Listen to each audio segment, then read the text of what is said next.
going business trip. I usually like to stay like in a hostel or, you know, someplace really just casual, but I'm gonna be going to a fancy place.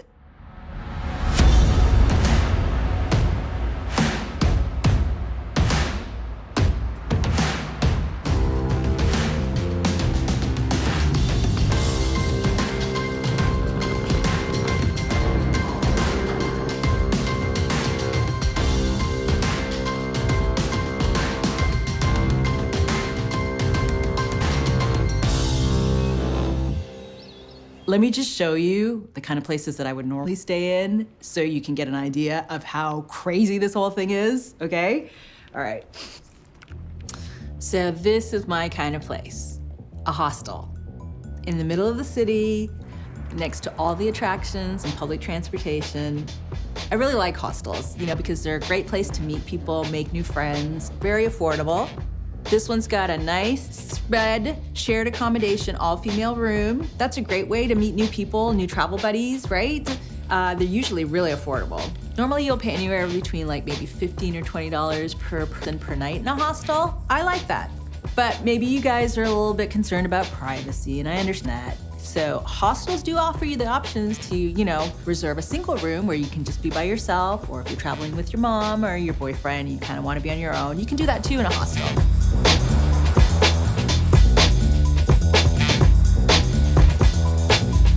But you know, when I'm traveling on the road and maybe going from city to city, I like to maybe stay in like an inn or a motel because it's kind of cozy and it has that kind of like home feeling, you know, and it's just easier. So I'll show you some of those, okay?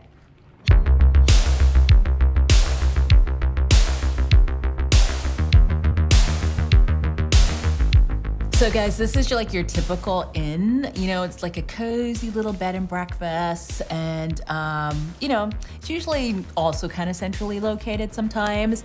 In terms of price though, like if you were gonna stay here for like 6 nights, you'd probably be paying somewhere over $600 for the 6 nights, which to me is a lot of money.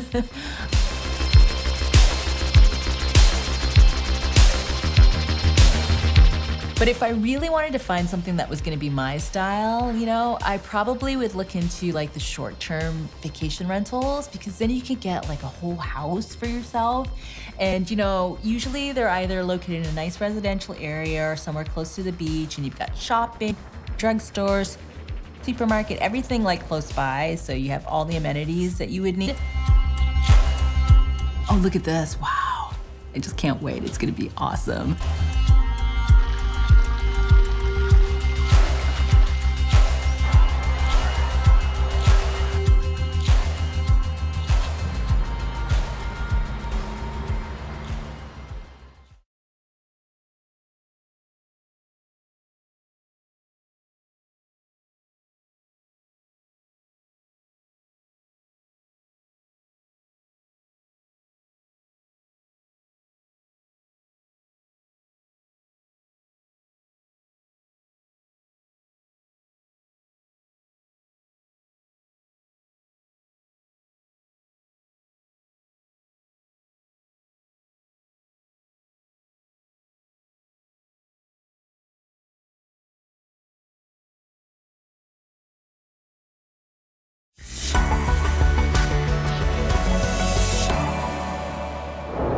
Neste vídeo vamos aprender os tipos de acomodação oferecidos e suas características, como escolher.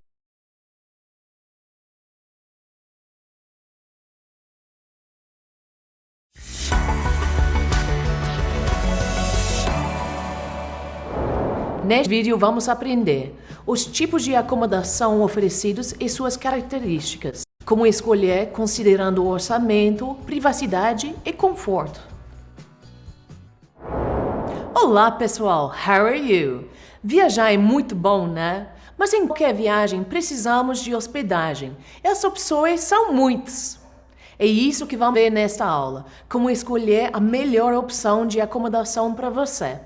Bom, a primeira coisa é saber the purpose of your trip, ou seja, o propósito da sua viagem. Podemos perguntar isso em inglês de alguns jeitos diferentes. Vamos ver. O primeiro é esse. What is the purpose of your trip? Qual é o propósito da sua viagem? que permite diversas respostas. Mas também podemos fazer perguntas que podem ser respondidas só com yes ou no. Is it a business trip? É uma viagem de negócios? Is it a tourism trip? É uma viagem de turismo? Is it a family trip? É uma viagem em família? Is it a honeymoon trip? É uma viagem de lua de mel?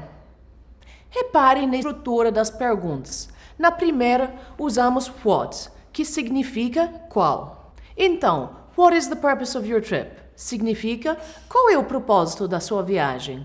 Em todas as outras, usamos a estrutura is it para fazer a pergunta.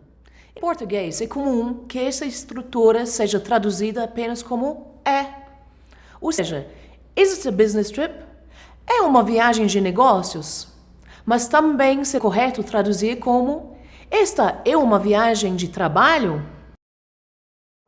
Em todas as perguntas, usamos a palavra trip, viagem.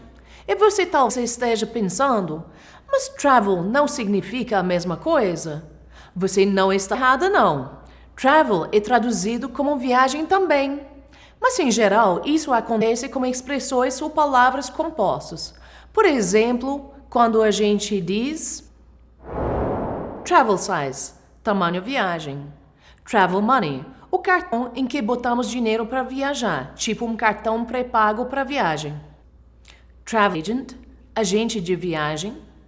Travel guide, guia de viagem. Travel season, temporada de viagem. Em todas essas expressões, usamos travel e não trip, mas na maioria das vezes, travel é usado como um verbo viajar e não como viagem. Vamos comparar os dois usos. Podemos dizer, is it a business trip? É uma viagem de negócios? Ou então, are you traveling on business? Você está viajando negócios?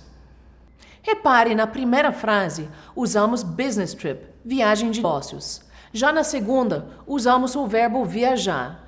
Are you traveling on business? Você está viajando a negócios? Veja outro exemplo. Are you traveling for work? Você está viajando a trabalho? Olhe aí de novo, pessoal. Traveling, viajando. Bom, é importante entender o purpose of our trip, porque tem muitas opções e diversos fatores para levar em conta quando a gente pesquisa um tipo de acomodação. Por exemplo, você tem que considerar o seu orçamento, né? O budget. E também o nível de privacidade, privacy, e conforto, comfort, que você gostaria de ter. E o propósito da viagem é um grande filtro para pesquisar os tipos de acomodação, que em inglês podem ser types of accommodation or types of lodging. E preste atenção à pronúncia de lodging. DG formam um único som. Dizemos lodging. E como em português, como as palavras querida, queijo, quitanda, ou seja, QU, apesar de serem duas letras, formam apenas um som. Vamos analisar os types of lodging. Bom, se entre budget, privacy e comfort a maior preocupação é com o orçamento, então os hostels ou albergues em português podem ser uma ótima opção. E por que são baratos? Elas têm acomodações ou quartos compartilhados. Neste caso, chamamos de shared accommodations ou shared rooms, que acomodam de 2 até 10 ou 12 pessoas. Tipo um dormitório, que em inglês chamamos de dorm. É bastante comum ter um banheiro compartilhado, um shared bathroom. Então, vamos dar uma olhada em algumas características de um hostel. Hostels are usually inexpensive and centrally located. Albergues geralmente não são caros e têm uma localização central. Accommodations and bathrooms are usually shared. As acomodações e banheiros geralmente são compartilhados. Dorms are usually divided into female and male with up to 12 people. Dormitórios geralmente são divididos entre feminino e masculino, com até 12 pessoas. Hostels are popular among solo travelers and backpackers. Albergues são populares entre pessoas que viajam sozinhas e mochileiros. Repare que todas as frases estão na forma afirmativa e usamos o verbo to be conjugado. Are, que é equivalente a são em português, porque estamos nos referindo à forma plural. Hostels are. Accommodations and bathrooms are. Dorms are. Uma opção que geralmente tem menos pessoas por quarto são as guest houses, também conhecidas como bed and breakfast, um termo bastante usado na Europa, até mais do que nos Estados Unidos, que traduzido ao pé da letra quer dizer cama e café. Na verdade, é possível alugar um quarto compartilhado, a shared room, como num albergue, mas muitas vezes também um single room, um quarto individual, e incluem café da manhã. Aliás, preste atenção a essa palavra em inglês, guest. Podemos traduzir guest como hóspede ou convidado. Usamos a mesma palavra em inglês para os convidados de uma festa, party guests, e para os hóspedes que você recebe em casa. O mesmo para hóspedes em um hotel, hotel guests. Essas opções são acessíveis, mas se você não quer gastar muito nem abrir mão da privacidade, o melhor pode ser um inn ou um motel, que são hotéis mais simples, em geral com 2, alguns até com 3 estrelas, sem muito luxo ou serviço. O que você encontra muito nestes lugares são vending machines, ou seja, mais de venda de doces, balas, biscoitos ou bebidas. E olha, é bom viajar para os Estados Unidos e se hospedar em um motel, viu? Em inglês, a palavra motel vem de motor hotel, ou seja, acomodações para quem viaja de carro.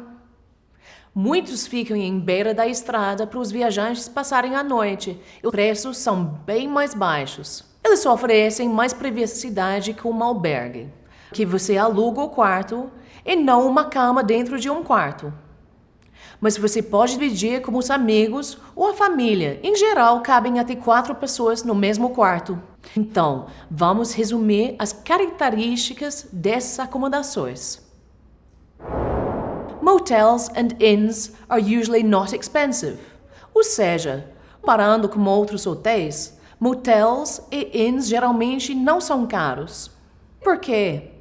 Porque geralmente são acomodações classificadas como 2 ou 3 estrelas. Ou seja, motels and inns are usually 2 or 3 stars accommodations.